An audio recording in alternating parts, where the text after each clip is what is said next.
శాసనసభ్యులు తిరుమల తిరుపతి దేవస్థానం పాలక మండలి అధ్యక్షులు కర్ణాకర్ రెడ్డి సార్కి, డిప్యూటీ మేయర్ ముద్రనారాయణ గారికి, అట్లాగే నా సహచర కార్పొరేటర్స్ వైఎస్ఆర్సీపీ సీనియర్ నాయకులు సిద్ధారెడ్డి గారికి, వేదికను అలంకరించిన ప్రతి ఒక్క వైఎస్ఆర్సీపీ కార్యకర్తకు, ఇక్కడ విచేసిన మహిళలందరికీ కూడా హృదయపూర్వక నమస్కారం.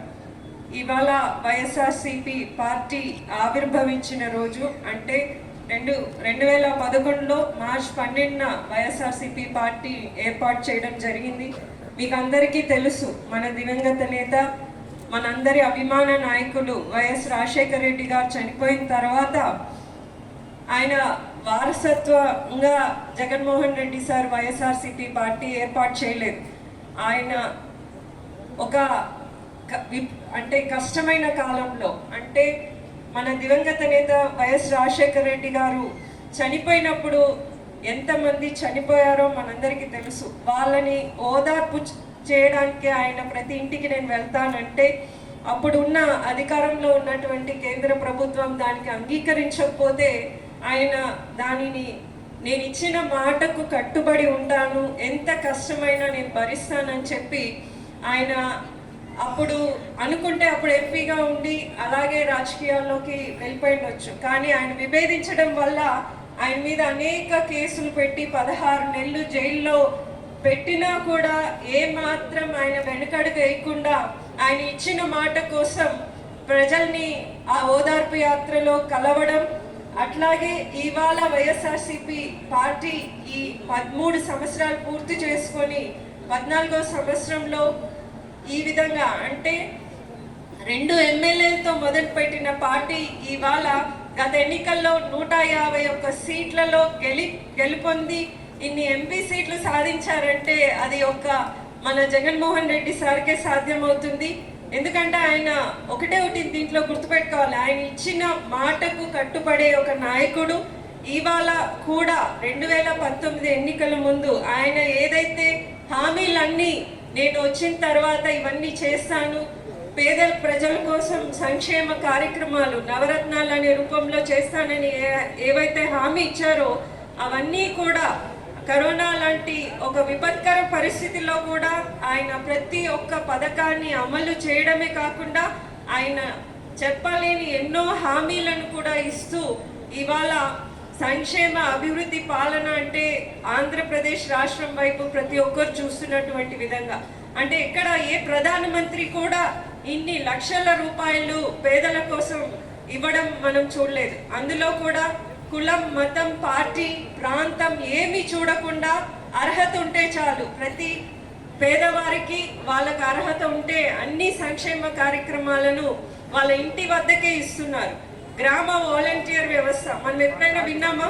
మనం ఇంటి దగ్గరే ఒక వాలంటీర్, 50 ఇండ్లకు 100 ఇండ్లకు ఒక వాలంటీర్ ఉంటున్నారు. సచివాలయం 2000 మందికి జనాభాకు ఒక సచివాలయం. అంతకుముందు అంటే మనము ఆఫీసుల చుట్టూ, కలెక్టర్ ఆఫీస్ చుట్టూ తిరిగేవాళ్ళం. ఇప్పుడు మన దగ్గరే ఒక ఆఫీస్ ఏర్పరిచి అక్కడ ఒక 14 మంది ఆఫీసర్స్ని పెట్టి మనకి ఏం చిన్న సమస్య వచ్చినా కూడా మన ఇంటి వద్దకే అన్ని సమస్యలు తీర్చే ఇప్పుడు ఒక గొప్ప వ్యవస్థ.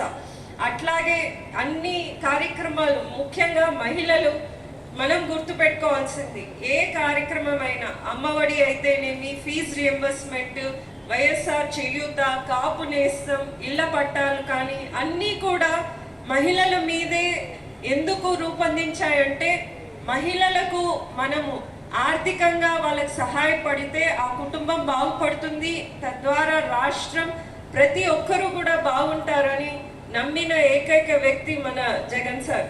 అట్లాగే మీరందరూ కూడా వైఎస్ఆర్ ఆసరా మనం అందరం చూసాం. గత ప్రభుత్వం రుణమాఫీ చేస్తామని చెప్పి 1000 కోట్ల రూపాయలు ఇవ్వకుండా వెళ్ళిపోయింది.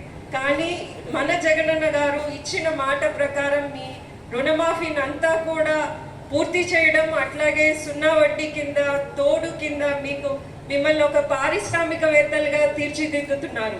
అంటే మిమ్మల్ని ఆర్థికంగా ముందుకు తీసుకెళ్తున్నారు. మీ కాళ్ళ మీద మీరు నిలబడేటట్టు అన్ని పథకాలు రూపొందిస్తున్నారు. కాబట్టి ఇవాళ చేయూత కార్యక్రమం కూడా, అంటే 45 నుంచి 60 సంవత్సరాల్లోపు ఉండే మహిళలందరికీ కూడా, ఎందుకంటే ఆ వయసులో ఉండే మహిళలు ఖచ్చితంగా వాళ్ళ కుటుంబం బాగు కోసమే ఆ డబ్బుని యూజ్ చేస్తారని నమ్మి మీకు అందరికి కూడా ఆర్థిక సహాయం చేయడం జరిగింది. అదేవిధంగా మీరందరూ కూడా ఆ డబ్బుని మీకు ఉపయోగకరంగా వాడుకుంటూ ఇవాళ చిన్న చిన్న వ్యాపారాలు చేస్తూ మీ కాళ్ళ మీద మీరు నిలబడుతున్నారు. అట్లాగే మీరందరూ కూడా ఒకటి గమనించాలి, సంక్షేమ కార్యక్రమాలు ఒకటే కాదు, అభివృద్ధి కార్యక్రమాలు కూడా సమానంగా చేస్తున్నారు. మనం తిరుపతిలోనే ఎన్నో సంవత్సరాలుగా జీవిస్తున్నాం. మనందరికీ తెలుసు, ఈ 4.5 సంవత్సరంలో తిరుపతి జరిగిన అభివృద్ధి అంతకు ముందు ఎప్పుడూ కూడా జరగలేదు. రోడ్లు అయితే నేను ఇప్పుడు మనం కూర్చున్న రోడ్డు కూడా ఎంత ఇరుకుగా చాలా మందికి ఇక్కడ తెలుసు. అటువంటిది ఎంతో కష్టమైన రోడ్లను వేయడం, రోడ్ల విస్తరణ చేయడం, గంగమ్మ గుడి కానీ అలాగే 14 మాస్టర్ ప్లాన్ రోడ్లు, ఫ్రీ లెఫ్ట్లు, ఇవన్నీ కూడా రాబోయే కాలంలో మన తిరుపతి ప్రజలకు ట్రాఫిక్ సమస్య అనేది ఉండకూడదని ముఖ్య ఉద్దేశంతో మన నాయకులు భూమన కరుణాకర్ రెడ్డి సార్ కానీ అలాగే మన అభిమాన నాయకులు డిప్యూటీ మేయర్ అభినయ్ రెడ్డి గారు కానీ మన ముఖ్యమంత్రి వర్యులు జగన్ సార్ అండతో తిరుపతిని ఈ విధంగా అభివృద్ధి చేసుకున్నారు. కాబట్టి మీరందరూ కూడా గమనించాలి. ఎందుకంటే అంతకుముందు ప్రభుత్వం మహిళలకు రుణమాఫీ ఇస్తామని చెప్పి ఇవ్వలేదు. అట్లాగే ఇప్పుడు కొత్త మేనిఫెస్టోలో ప్రతి ఇంట్లో ఎంతమంది మహిళలు ఉంటే 18 సంవత్సరాల పైన ఉంటే ప్రతి నెల 15,000 ఇస్తా అంటున్నారు. అది నిజంగా సాధ్యం కాదు. కాబట్టి మీరు ఖచ్చితంగా జగన్ సార్ చెప్పినారంటే చేస్తారు. ఆయన ఇచ్చిన హామీలన్నీ కూడా నెరవేర్చారు ఈ 4.5 సంవత్సరంలో. మీకు అందరికి కూడా తెలుసు, ఎందుకంటే మహిళలు మనమే ఎక్కువ లబ్ధి పొందాం. అట్లాగే మహిళా పక్షపాత ప్రభుత్వం, మహిళా పక్షపాతి నాయకుడిగా పేరు తెచ్చుకున్నది వైఎస్ఆర్సీపీ, అట్లాగే జగనన్న గారు. మీరందరూ కూడా మీ కుటుంబాలకు కానీ మీకు కానీ మంచి జరిగితే ఖచ్చితంగా రాబోయే ఎన్నికల్లో మన జగనన్నకి అట్లాగే తిరుపతిలో భూమన కుటుంబానికి మీరు ఖచ్చితంగా తోడుగా ఉంటారని మిమ్మల్ని అందరినీ కూడా ప్రార్థిస్తూ నాకు ఈ అవకాశం ఇచ్చిన పెద్దలకు ప్రత్యేకంగా కృతజ్ఞతలు. Thank you.